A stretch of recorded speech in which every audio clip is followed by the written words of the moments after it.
এতিয়া আঘোণ মাহ মানে একদম কুঁৱলীৰ পৰা ঠাণ্ডা যথেষ্ট ঠাণ্ডা পৰিছে আমাৰ শিৱসাগৰ আমগুৰিত আৰু আপোনালোকক কেনেকুৱা হৈছে নাজানো সকলোকে স্বাগতম জনাইছোঁ মোৰ পুনৰবাৰ এটা নতুন ভিডিঅ'লৈ ইউটিউবৰ আজি কাৱৈ মাছ আৰু কান্ধুলি মাছৰ দুখন আঞ্জা কিন্তু আঞ্জা দুইখনৰ মূল মন্ত্ৰ একেই হয় কিন্তু মানে সোৱাদ বেলেগ হ'ব আৰু মানে কি ক'ম আপোনালোকক মানে এনেকুৱাকৈ আমি বনাইছোঁ তাত মানে কোনো পিঁয়াজ নহৰু পৰা আদি কৰি একো নাই মছলাটো দূৰৰে কথা আৰু মানে কি মধুসোলেং কাৱৈ মাছ আৰু গৰম পানী মানে তেনেকুৱা আৰু তাৰপাছত হালধি নিমখ মানে আমি কয় নহয় অসমীয়া মানে টেঙা মাছৰ জোল অসমীয়া টেঙা মাছৰ জোলত এতিয়া বহুতো মানে কিবাকিবি মুম্বাই ফালে মানে বহুত মানুহে কিবাকিবি মানে কৰি আছে অসমীয়া মাছৰ জোল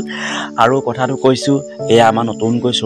চৌকা বহুতে চৌকা কয় কিছুমানে জুইশাল কয় আমাৰ চৌকা এযোৰ মানে ঢেঁকীশালতে পাতিছোঁ এয়া ধুনীয়াকৈ মাছখিনি কাটি বাছি একদম ধুনীয়াকৈ ধুই ল'লোঁ কাৱৈ মাছ আৰু মোৰ একদম প্ৰিয় হয় মাছৰ ভিতৰত সৰু মাছৰ ভিতৰত কাৱৈ মাছেই মোৰ প্ৰিয় আৰু লগতে এইখিনি শ'ল মাছো খোৱা হ'ল কিন্তু ভিডিঅ' বনাবলৈ সময় নহ'ল কাৱৈ মাছ ফ্ৰাই কৰি তাৰপৰা মধুসোলং বুটলি মধুসোলং কাটি তেলত দি পিনি অকণমান ইয়াতে মগু দাইল দিয়া হৈছিলে কিন্তু মগু দাইল নিদিলোঁৱে মগু দাইল তিওৱাতে থাকিলে এয়া দেখিছে নহয় মধুসোলং এনেকৈ তেলত দি পিনি তাতে ধুনীয়াকৈ উতলাই পিনি তাতে কাৱৈ মাছ ফ্ৰাই কৰি থোৱা কাৱৈ মাছকেইটা দি দিম উখোৱা চাউলৰ ভাত একদম কি সুন্দৰ তাৰ জুতিটো অসমীয়া একদম গাঁৱলীয়া চহা মানুহখিনিহে বুজি পাব পথাৰলৈ যোৱা সময়ত এনেকুৱাকৈ বহুতে বনায় ৰান্ধি খায় পথাৰলৈ যাওঁতে মানে ৰন্ধা বঢ়া কৰিবলৈ বহুত কিবাকিবি জুতি বনাবলৈ বহুত ব্যঞ্জন বনাবলৈ সময় নাটনি হয় পথাৰৰ বাবে এয়াই উপযুক্ত হয় তাৰ পাছতে কান্ধুলি মাছৰ এখন আঞ্জা দেখাম দিখৌমুখৰ কান্ধুলি মাছ আৰু অকল ধনিয়া আৰু কাজি নেমু এয়া এনেকৈ মানে মধুসোলংটো তেলতে ভাজি লোৱা হ'ল ভাজি লৈ পিনি ইয়াতে গৰম পানী দি দিয়া হ'ল আৰু বকবকাই উতলোৱাৰ পিছতে কাৱৈ মাছ কেইজনী তাত দি দিম আৰু ভাত চাওক ইমান ধুনীয়া এইবোৰ পেট মোৰ কাৰণে বহুত ভাল আমাৰ মানে পেটৰ কাৰণে নহয় আমাৰ অসমীয়াত এষাৰ কথা আছে অসমীয়া মানে আমি মানুহ যেন পেট মোৰ দেখিছে পেটৰ লগতে বেলেগ এটা আহিল আমি মানে যিকোনো লগতে খাৱন পিন্ধন মানে কি হয় চুৰ নুচুৰ চুৰ তুৰ তেনেকুৱা আহি যায় খাওঁ নাখাওঁ তেনেকুৱা পজিটিভ নিগেটিভ শব্দ দুটা আহি যায় ইয়াৰ পৰা একদম বকবকাই উতলি আছে মধুসোলেং আৰু বহুতে মধুসোলেং কয় বহুতে মধুসোলং কয় আৰু লগতে এতিয়া মই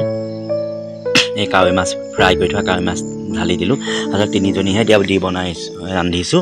মানে আমি মানুহ দুটেই মা আৰু ময়ে খাম তাৰপাছতে বাইদেউহঁতকো দিয়া হ'ল আৰু কাৱৈ মাছ আচলতে বাইদেউহঁতে আনি দিছিলে মাজু বাইদেৱে তাৰপাছতে মই বজাৰলৈ ওলাই গৈ পিনি মানে তাৰ পিছৰ ভিডিঅ'টো আপোনালোকক দেখাই দিম অকণমান সৰু হয় সেইটো তিনিয়ে সৰু হয় কান্ধুলি মাছ কাজি নেমু আৰু ধনিয়া এতিয়াতো আঘোণ মাহ গম পাইছে নৱেম্বৰ ডিচেম্বৰ ধনিয়া একদম সতেজ হৈ থাকে ইতিমধ্যে একদম বকবকাই উতলিলে আৰু উতলি মানে ইতিমধ্যে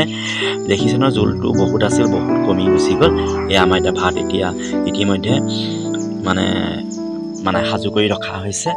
দেখিছে নহয় কাৱৈ মাছ ভাত আচাৰ অকণমান নেমু টেঙা মানে গোল নেমু বাৰী পানী আৰু অকল জলকীয়া লৈছোঁ আৰু একো নাই এক কাঁহী খাই দিছোঁ আৰু উখোৱা চাউলৰ ভাত তাৰ পাছতে দেখিছে মাছটো ইমান ধুনীয়া লাগে ইয়াৰ সোৱাদ আচলতে অসমীয়াই বুজিব আৰু অসমৰ চহা গাঁৱলীয়া মানুহৰ গৃহত যিসকলে খাইছে এই আঞ্জা ভাত সেইসকলে বুজি পাব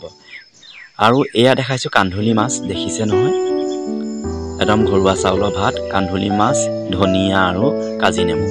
আৰু একো নাই এই কাষতে যেন দেখিছে আপোনালোকে কাষতে কুচিয়া মাছ আমি আচলতে কুচিয়া মাংস বুলি কওঁ কিছুমানে কুচিয়া মাছ বুলি কয় কুচিয়া জালুক দিয়া আলু বাইদেউৰ ঘৰৰ পৰা অকণমান দিছে তাও অকণমান মই দেখাই দিছোঁ আচলতে মই আগতে নাখাইছিলোঁ এতিয়া কিন্তু খাওঁ কাৰণ কুচিয়াত বহুত কিবাকিবি থাকে মানে ভিটামিন প্ৰ'টিন পৰা আদি কৰি সকলোখিনি থাকে সেইকাৰণে কুচিয়া খাব লাগে কেনেকুৱা লাগিলে ৰাতি সাজ হয় কান্ধুলি মাছ ধনিয়া আৰু নেমু টেঙা আৰু ইয়াত একো বেলেগ বস্তু নাই অকণমান পিঁয়াজ নহৰু পৰা আদি কৰি একো বস্তুৱে নাই